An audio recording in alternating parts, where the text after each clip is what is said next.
ही परंपरेचाच एक भाग आहे, जी वारकरी संप्रदायाने 800 वर्षांपेक्षा अधिक काळापासून सुरू ठेवली आहे असे मानले जाते.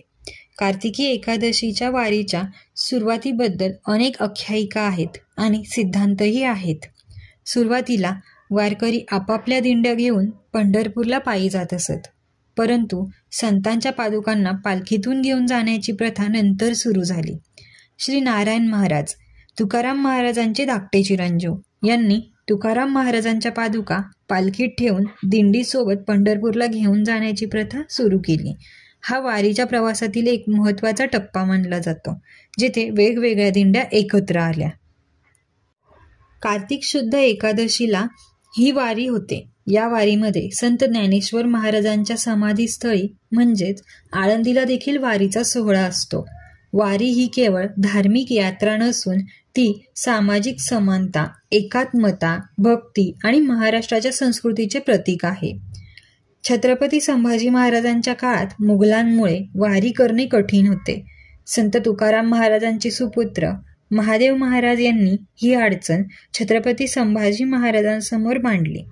छत्रपती संभाजी महाराजांनीही तात्काळ वारीला संरक्षण देण्याचा आणि आर्थिक मदत पुरवण्याचा आदेश दिला, ज्यामुळे हा सोहळा सुरू ठेवणे शक्य झाले. तुम्हाला माहिती आहे का, पूर्वी ज्ञानेश्वर महाराजांच्या आणि तुकाराम महाराजांच्या पादुका एकाच पालखीतून पंढरपूरला आणल्या जायच्या.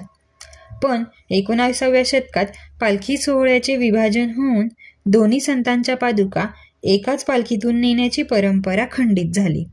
याच काळात संत ज्ञानेश्वरांचे भक्त आणि शिंदे सरकारचे सरदार हैबतबाबा आरफळकर यांनी ज्ञानेश्वर महाराजांच्या पादुकांसाठी आळंदीहून स्वतंत्र पालखी सोहळा सुरू केला.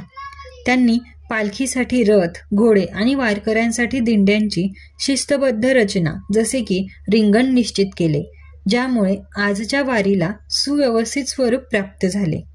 आजही आषाढीच्या वेळी या दोन पालख्या आपापल्या मार्गाने पंढरपूरकडे निघतात.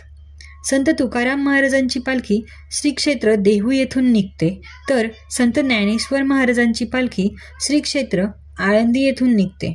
या दोन्ही पालख्या पुण्यात थोड्या वेळासाठी एकत्र येतात, हडपसरजवळ पुन्हा वेगळ्या होतात आणि पंढरपूरजवळ वाखरी येथे पुन्हा एकदा एकत्र येतात.